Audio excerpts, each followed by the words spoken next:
ये जो है बहुत बड़ी गद्दारी है ये। इसलिए कांग्रेस वालों से गुजारिश है, अपना अंजाम देख लें। वो गुजरात में आ नहीं सकते, दिल्ली में आ नहीं सकते, यूपी आ नहीं सकते, इसी तरह कर्नाटक भी यही हाल होगा इंशाअल्लाह। दावनगिरे में शिवशंकरप्पा जी का इंतकाल हुआ तो उनके पोते को देंगे, ये कांग्रेस का स्टैंड सही नहीं। मेटी जी का इंतकाल हुआ, बेटे को दिया, ठीक है। यहां शिवशंकरप्पा जी का इंतकाल हुआ, बेटा ऑलरेडी एमएलए है, बेटे मिनिस्टर है और बेटे की बीवी वो एमपी है। फिर आप तो शिवशंकरप्पा जी के पोते को देना चाहते हैं। ये बागलकोट और दावनगिरा साउथ इक्वल नहीं है, ये बिल्कुल अलग है। सीट जो है तकरीबन 80,000 मुस्लिम वोट्स हैं, देना चाहिए था या किसी माइनॉरिटी को देना था, नहीं दिया, इसका दुख है। उसके बावजूद दावनगिरे में वोटिंग हुई 10 एमएलए मुस्लिम हैं, 4 एमएलसीज हैं, इनमें से 12-13 लोगों ने वहां कैनवसिंग कांग्रेस के लिए की, वो इलेक्शन खत्म हो। अब इलेक्शन खत्म होने के बाद अगर पार्टी ये समझती है कि उनका कोई लीडर पार्टी के खिलाफ कुछ काम किया है, तो पार्टी का उसूल क्या है? उसूल ये है कि जिसने खिलाफ किया है उसे शोकाज नोटिस दी जाए, उसको सफाई का मौका दिया जाए, उसकी बात सुनी जाए। अगर वो वाकई गलत किया है तो उस पर कार्रवाई की जाए। लेकिन कांग्रेस ने यहाँ शोकाज नोटिस किसी को इश्यू नहीं किया, डायरेक्टली अटैक करना शुरू कर दिया। पहले अब्दुल जब्बार साहब को ट्रेजर बनाया, उन्होंने रिजाइन किया, ओहदे से रिजाइन किया। नसीर अहमद साहब को उन्होंने टर्मिनेट किया। अब अब्दुल जब्बार साहब को प्राइमरी मेंबरशिप ऑफ कांग्रेस से उन्होंने टर्मिनेट किया है। हमारा सवाल यह है कि तुम पार्टी उसूल के खिलाफ जाके जो एक्शंस ले रही है ये बिल्कुल गलत है। अगर इन तीनों ने कुछ किया है तो सफाई का मौका दें। इससे पहले शिवशंकरप्पा जी शिवमोगा में जाकर के येदियुरप्पा जी के बेटे के लिए, विजयेंद्रा के लिए प्रेस में कैमरे के सामने उन्होंने वोट मांगा विजयेंद्रा के लिए। पार्टी ने कोई एक्शन नहीं लिया, उन पर कोई कार्रवाई नहीं की। और यहां जो है अभी कुछ एविडेंस सामने आया नहीं, शक की बुनियाद पर, डाउट की बुनियाद पर एक्शन लेना शुरू कर दिया है कांग्रेस पार्टी ने। ये बिल्कुल गलत है। पूरी कम्युनिटी, मुस्लिम कम्युनिटी और इसके अलावा सारे अहिंदा, जिसमें दलित हैं, क्रिश्चियन हैं, सेकुलर माइंडेड यहाँ के रहने वाले हैं, वो सब इससे नाराज हैं कि ये पार्टी गलत कर रही है। और पार्टी ये समझती है हाईकमान का फैसला, हाईकमान का फैसला। हाईकमान से भी एक बड़ा हाईकमान है वो जनता। वो जनता है, वो जनता चाहती है तो इनका हाईकमान और इनकी हुकूमत बनती है। वो जनता नहीं चाहती है तो इनकी हुकूमत नहीं बनती। जब ये हुकूमत कर्नाटक की बनी तो इनके हाईकमान ऊपर से लेकर के नीचे तक सबों ने कहा कि ये तमाम अहिंदा और बैकवर्ड कम्युनिटीज, मुस्लिम कम्युनिटी सब मिलकर के पार्टी को जिताया, हम सब के आभारी हैं, ये सबों ने कहा। और आज जब मुसलमानों ने, उनके लीडरों ने अपना एक हक वहां मांगा, एक फैमिली के लिए, एक घराने के लिए, सारी मुस्लिम कम्युनिटी को नाराज करने तैयार, सारे अहिंदा को, जिसके लीडर जो है सिद्धरामैया जी हैं, जी वो खुद उसके लीडर हैं, और सारे अहिंदा को कुचला जा रहा है, सारे दलित को कुचला जा रहा है, सारी मुस्लिम कम्युनिटी को नाराज किया जा रहा है। ये इंतहाई गलत कदम है, इंतहाई गलत रविश है पार्टी का। इससे जो है मुस्लिम समाज बहुत नाराज है और हमारे साथ बहुत सारे अहिंदा के लोग, सेकुलर माइंडेड लोग, ये सब नाराज। इसलिए पार्टी को ये समझना चाहिए कि अगर उसे किसी के खिलाफ कार्रवाई करनी है तो पहले नोटिस जारी करे, मालूम करे, उनके पास सबूत है तो करे, पहले नहीं किए। अगर शिवशंकरप्पा जी के लिए शिमोगा में कार्रवाई की होती तो आज भी वो करती।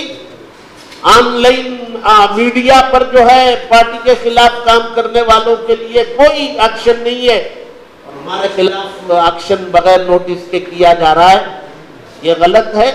अब हाईकमान से ऊपर जनता की अदालत है, जनता है, सारी चीजों को वॉच कर रही है। जैसे आपने कहा कि सबों ने मिलकर के आपको हुकूमत में बिठाया, मुस्लिम कम्युनिटी भी 85% आपको वोट दिया है, तो जिस कम्युनिटी ने आपको 85% वोट दिया है वो आइंदा के बारे में नहीं सोचेगी। क्या आप एक्शन ले रहे हैं ये सोच करके ये कम्युनिटी, ये लीडर्स लावारिस है? ऐसा नहीं है।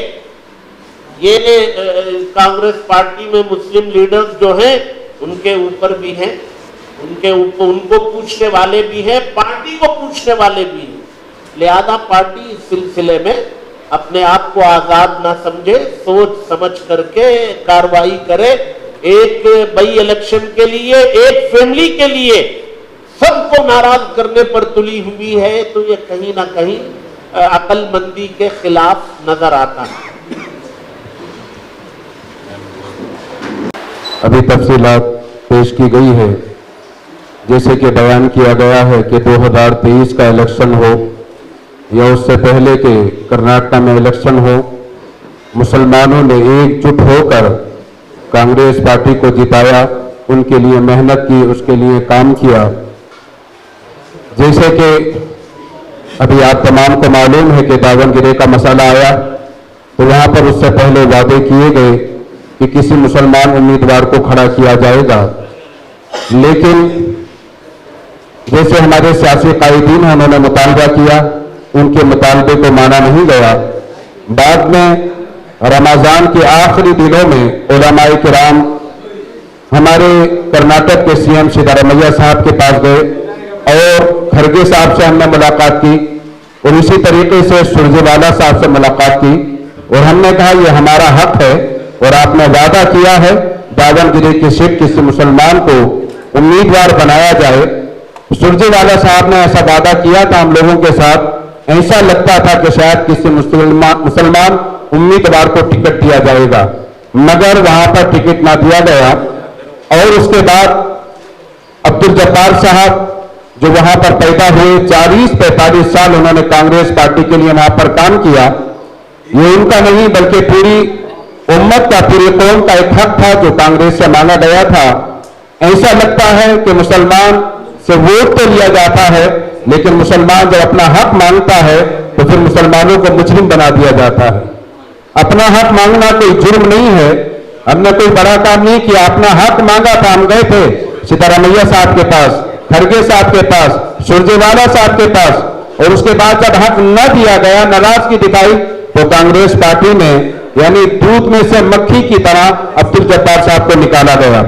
नसीर अहमद साहब जो पॉलिटिकल यानी सेक्रेटरी थे हमारे सिद्धारमैया साहब के साथ में, उन्होंने कौन सा जुर्म किया हमें समझ में नहीं आता।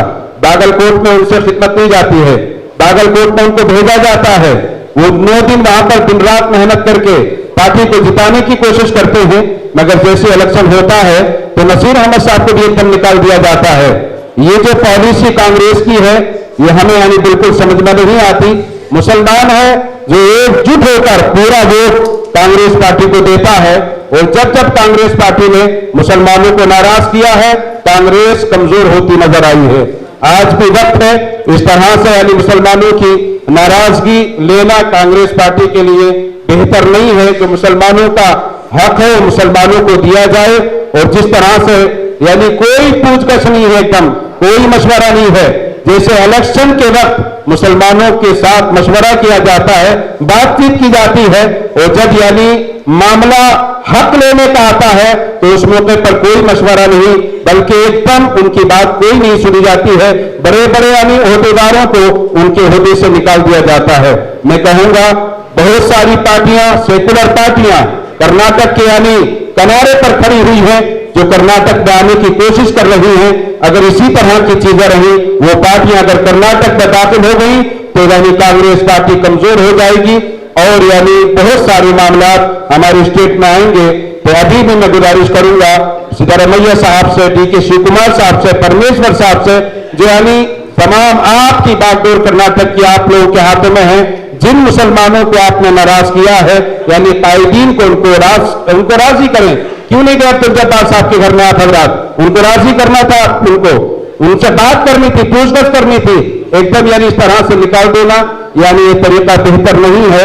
मैं फिर यानी कांग्रेस के आला जो सियासी कायदीन हैं, मैं उनसे गुजारिश करूंगा कि आप यानी जब्बार साहब को भी राजी करें, नसीर अहमद साहब को राजी करें। इन्होंने पूरा वक्त कांग्रेस पार्टी के लिए दिया है और यानी उस पार्टी को यानी वक्त को जाये करने की कोशिश न की जाए।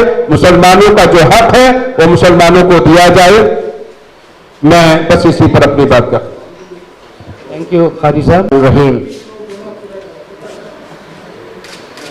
कांग्रेस पार्टी को चाहिए कि वो गुजरात का हाल देख लें, यूपी का हाल देख लें, दिल्ली का हाल देख लें। यहां सब पहले क्या था इनका, कैसे थे ये लोग, जब वहां पर हाल होगा, अगर खुदा न खास्ता ये लोग इस तरह काम करेंगे तो आइंदा कर्नाटक में कांग्रेस का काफ भी नहीं रहेगा। इसके लिए मैं गुजारिश करता हूं कांग्रेस वालों से कि वो फौरन जो है तवज्जो दें और हकदार का हक जिसका हक है उसका हक पहुंचाएं। हक हम नहीं कह रहे, उसका हक पहुंचाएं। अब्दुल जब्बार साहब हैं, नसीर साहब हैं, ये मुस्तकिल काम कर रहे हैं, फिर इनको उठाकर ऐसा न क्या करना, ये जो है बहुत बड़ी गद्दारी है ये। इसलिए कांग्रेस वालों से गुजारिश है अपना अंजाम देख लें। वो गुजरात में आ नहीं सकते, दिल्ली में आ नहीं सकते, यूपी आ नहीं सकते, इसी तरह कर्नाटक भी यही हाल होगा इंशाअल्लाह।